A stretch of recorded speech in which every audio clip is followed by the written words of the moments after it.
Hey there YouTube, That's here.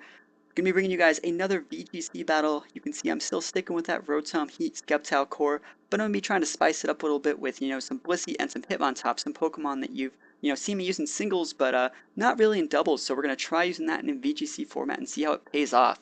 You can see my opponent Go Huskers on the right has that Kangaskhan Talonflame core, while also spicing things up a little bit himself with a Vivillon. You guys remember from most of my replays from VGC 2014 that I really like using Vivillon, and I think it's really cool that we actually see people using it in VGC 2015. But we also see them using standard Pokemon like Rotom, Wash, Landorus, and Sylveon. Sylveon being the #1 Pokemon there. That Pokemon is probably one of the best standalone Pokemon in VGC 2015, gaining that Hyper Voice Pixelate.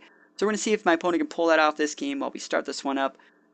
To start it off, I'm going to be starting off with Blissey here, that huge special tank, and Hitmontop, because I really want to try and hit some of those Intimidates off on that Kangaskhan, as well as fake out something if I have to. So we're going to see him lead with that Kangaskhan. Love to see him eat that Intimidate and the Vivillon. So remember, we're seeing him lead with my 2014 team, so it's like my new team versus my old team right here. So we see he's going to obviously Mega Evolve into Mega Kang and go for a big fake out of my Blissey, taking about 19%. And then I didn't really know what to expect from Vivillon. He decides to open with Sleep Powder on my Hitmontop, but luckily I have that one berry to wake me up, and first turn of the game, close combat, one-shotting a Mega Kangaskhan.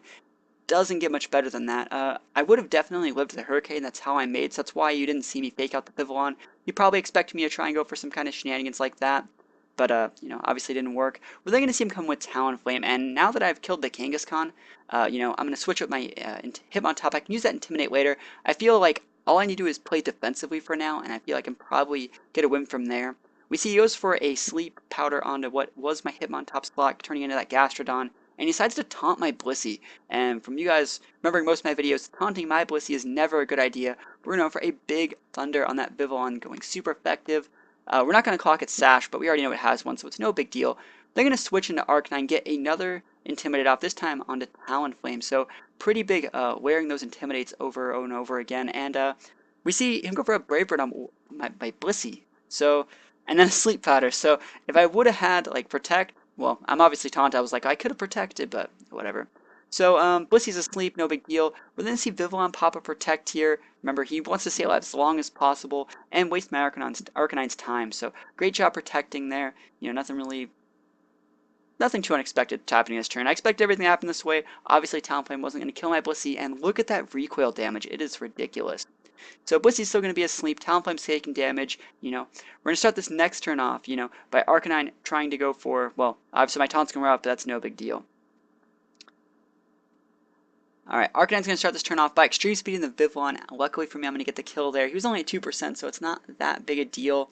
And, we're just going to wait for, Talonflame to eventually kill Blissey, because if he doesn't kill Blissey, I'll get a soft-boiled off. And if I get a soft-boiled off, he probably can't finish me off. So take a little bit of recoil, take out my Blissey, and, Arcanine is sitting pretty against Talonflame until Sylveon comes out. So he sends out Sylveon. I think I decided to go with Gastrodon here, who is still asleep. So it's looking like, even though these are his last two, he's in a pretty decent spot, especially when he gets a great crit onto my Arcanine. That is some ridiculous damage.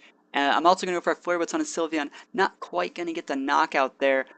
And obviously I take recoil damage, knocking myself out. And then we're going to see Sylveon get to fire off a huge Hyper Voice, taking my Gastrodon all the way down to 8%. Luckily I have a Citrus Berry, but that's not going to save me forever. And I'm asleep.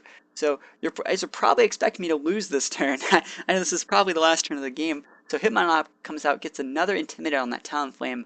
That's my second one on it this game. So to this point, I go for a fake on the Sylveon, right? So I'm hoping to flinch that guy. I'm looking at this thing. Talonflame can't kill any of my Pokemon. So he's going to go for a Brave Bird. It's not going to crit. He's going to go to 1% from recoil. And then this is one of the coolest things that happens this game. We're going to see Sylveon obviously get flinched. And then my Gastron's going to wake up because that was like the 3-turn sleep that it had. It's going to Scald at 1% Talonflame. And right here is where my opponent called GG. But, like, what he doesn't know is that my Hitmontop actually packs Wide Guard. So there's actually no way that he could have won. Because we already know that he's going for the Hyper Voice. And that was the first time I used Wide Guard this game. So he goes for the Hyper Voice. Obviously, Wide Guard's going to block all of that damage. And then we're going to see my Gastron finish off with a Scald. You don't always want to Mach Punch, and that was one of the situations where I didn't really know if Mach Punch would kill, and I knew that he would be stuck using that move because normally these guys are always choiced. So I decided to go with the wide guard. It was a pretty cool, funny way to finish off this game, and it actually just assured the victory because there was like no way that could have seen that one coming. So, guys, I thought that was a really cool battle fighting against, an old VGC 2014 lead of mine and Kangaskhan Vivillon, and the old team actually falls to the new one. So, hopefully, I can make this team even better in preparation for the Premier Challenge I have coming up. So, thank you guys for watching. I hope you enjoyed it, and I'll see you guys next time. Peace out.